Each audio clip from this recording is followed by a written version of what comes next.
Alors, j'ai choisi la thématique de cette troisième séquence, l'accueil, la socialisation et la cohésion du groupe classe. J'ai choisi ce thème-là directement en lien avec le contexte de la classe, parce que c'est une nouvelle classe, c'était la rentrée de 7e, donc un nouveau groupe qui se recomposait de petits groupes d'élèves qui venaient de différents établissements. En plus, c'est un groupe qui est socialement assez différent, des élèves qui viennent de différents quartiers de la ville. Donc, de nouveau, quelque chose à créer là pour qu'il y ait assez vite une cohésion.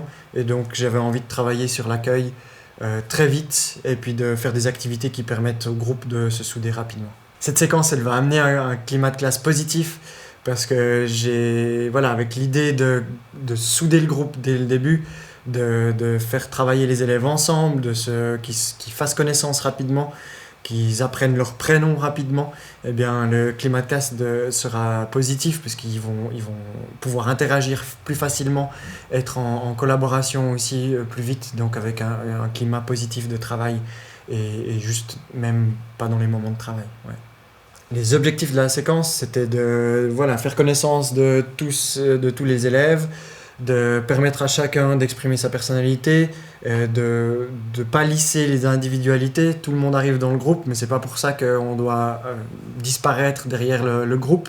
Chacun a le droit d'être qui il est, et puis de prendre en compte justement ses particularités pour arriver à créer un groupe soudé le plus rapidement possible, en tout cas au terme de la séquence, d'avoir déjà un groupe qui fonctionne bien ensemble rapidement dans l'année. Cette séquence, elle permet de développer les compétences EDD chez les élèves sous différentes sous-compétences, les compétences sociales des élèves. Donc il y a l'interaction dans le groupe hétérogène. Comme je l'ai dit dans le contexte, c'est un groupe qui devait se créer, donc il n'est pas encore homogène, c'est le but. Mais il y a l'idée de changer de perspective, de se dire qu'on n'a pas tous le même vécu avant, qu'on doit accepter peut-être que les expériences différentes des autres élèves qui arrivent dans la classe, et puis de contribuer à ces processus collectifs, la participation, de se dire que c'est pas parce que je connais pas les autres que j'ai pas le droit de donner mon avis, et c'est pas parce que je connais pas l'autre que son avis ne compte pas non plus. Donc ça, c'est les compétences sociales, les compétences personnelles de responsabilité, où on développe le sens d'appartenance au monde. Alors là, en l'occurrence, c'est le petit monde de la classe pour commencer, mais l'air de rien, il y a quand même cette responsabilité-là. Et puis ces valeurs, avec quelles valeurs j'entre dans le groupe classe, avec quelles valeurs entrent les autres élèves dans le groupe classe, comment faire matcher toutes ces valeurs-là les unes avec les autres. Et puis l'idée de l'action, de pouvoir entrer en action dans le groupe, mais d'assumer aussi ses responsabilités, de pas juste se dire que ce que je fais à moi c'est bien, que ce que font les autres c'est moins bien, donc d'assumer ses responsabilités aussi face aux autres. Et puis on peut faire des liens entre ces compétences d'aider et les objectifs du plan d'études roman. Dans les capacités transversales et la formation générale, on retrouve des choses qui sont très proches dans l'idée de collaboration, au niveau de la connaissance de soi et donc connaissance de l'autre aussi. Dans la communication, donc d'exprimer aussi les choses pour que le groupe puisse fonctionner sans malentendu. Puis dans la formation générale, il y a la formation générale 25 qui est de le vivre ensemble et puis l'exercice de la démocratie.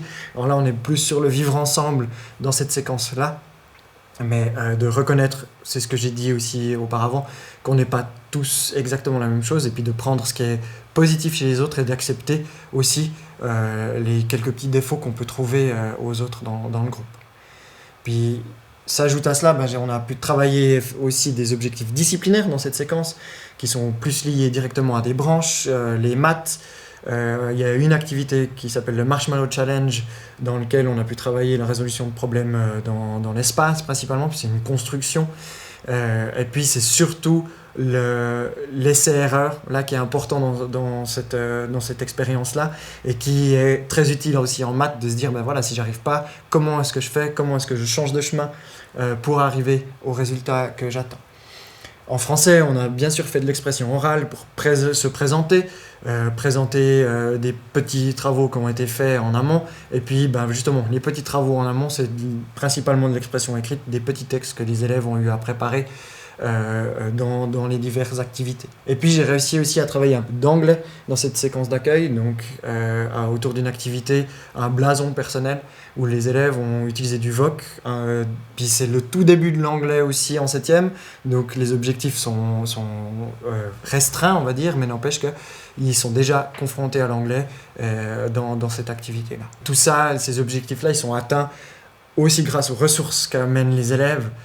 C'est comme je l'ai déjà dit, c'est leur vécu qui vient alimenter cette séquence et toutes les activités de la séquence. Donc on se base bien sûr sur ce que eux vont mettre dans les activités proposées, sur ce que eux vont proposer également pour pouvoir créer que l'activité elle prenne du corps et puis atteindre les objectifs que j'ai cités auparavant.